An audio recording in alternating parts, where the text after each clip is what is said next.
Hello and welcome. This video is going to be a haul video. I had to drop some packages off at the post office, and I can't go to that post office and not go to the Goodwill across the street from it. And those are the things that I picked up, and I'm going to share them with you now. Everything is in the laundry basket because they are all washed and ready for me to list, and hopefully by the time this video goes up, they will all be listed. That would be awesome. Now, I would also like to preface this by saying this is not everything that I picked up at the Goodwill. I also picked up a very hefty chunk of books, but that haul will be on my book channel if you are interested. That'll go up on Monday, so that'll be here linked somewhere. But let's go ahead and get into what I purchased to sell. So this is actually a hat not from this haul.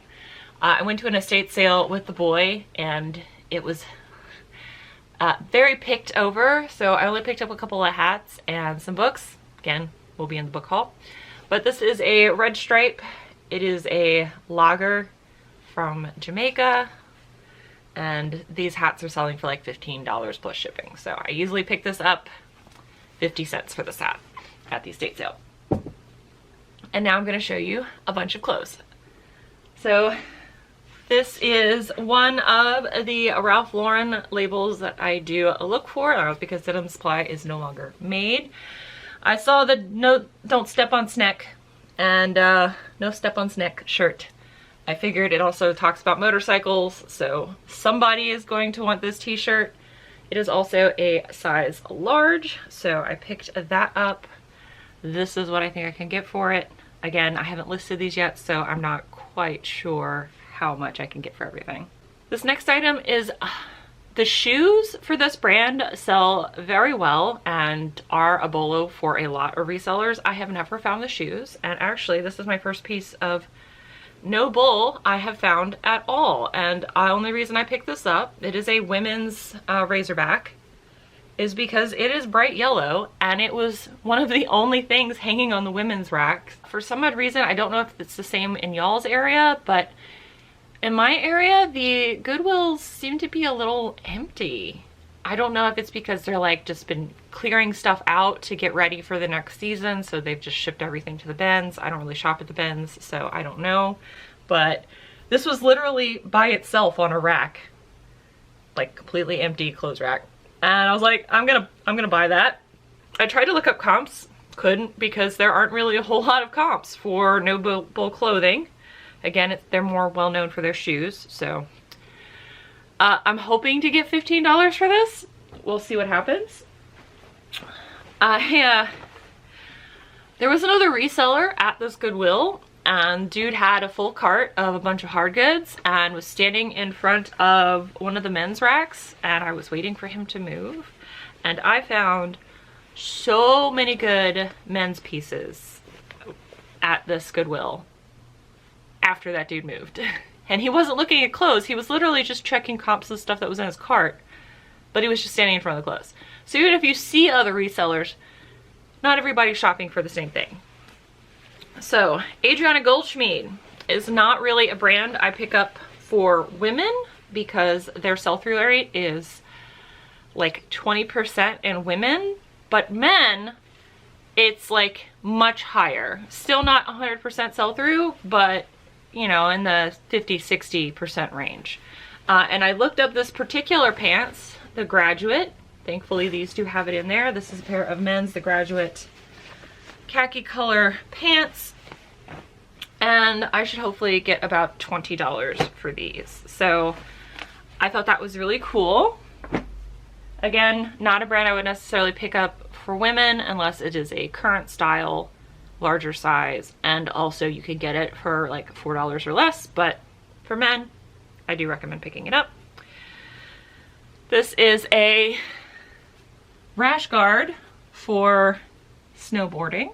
I believe Burton is a snowboarding brand, but I saw this because it's green, so of course I did. And I think this is an XL. Nope, this is just a regular large, just looks a little big. And this exact shirt was selling for $25 on eBay. So super excited to pick this up. I do know it's long sleeve. I pick up stuff year round and I list it year round. I just recently sold a Pendleton cardigan, a vintage Pendleton cardigan, like 100% virgin wool for $50. It's the end of April. You'll see that in a follow-up what sold video, but I list things year round, doesn't matter. When I get to it, it's getting listed, because to be honest, just getting it listed is enough for me. Another pair of men's pants, and this is what I was waiting for the dude to move for. This is a pair of Arborwear pants. Now, Goodwill apparently does know this brand because they did mark this up. Most men's pants at this Goodwill are like $5. These ones were marked up to $9. I'm still willing to pay $9 for a pair of Arborwear pants because these are going to sell for this, and their sell-through is in Matt's manifesto, and it is excellent. So I am very excited about these. The reason I saw them was because I saw this green tag and then I saw this at the edge. So they're normally really easy to spot because they do have a pretty sizable logo on their clothing. So I saw that and I was like, please move, please move, please move, please move. So happy, ecstatic about those. And I found the Denim Supply shirt was actually right behind this one. And this is a vintage late 90s like army t-shirt. It is on the Bayside tag where it shows made in the USA. And I was looking at this, it's got an eagle. So we got an eagle with the army logo and a no step on snake Denim Supply shirt. I'm pretty sure they're also the same size, same dude donated them.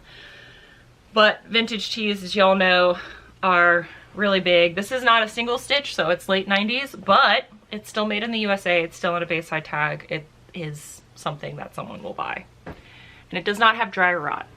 If you don't know, black vintage shirts are really prone to what's called a dry rot. I know people that do reselling with shoes are used to having to check shoes for dry rot, like Danskos and stuff where you have to bend it to make sure it doesn't crumble.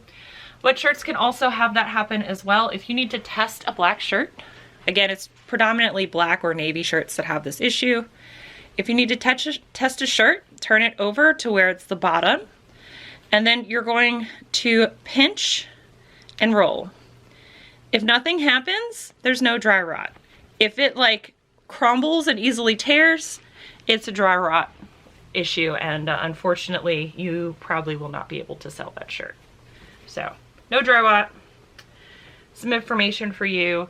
I appreciate those of you that leave me little messages in the comments. Like, I know Passports and Pizza Pies left me a message, the last one, where I just do a random aside of information that I have in my brain. Those of you that find those interesting, thank you for letting me know, because sometimes I'm just like, is this too much?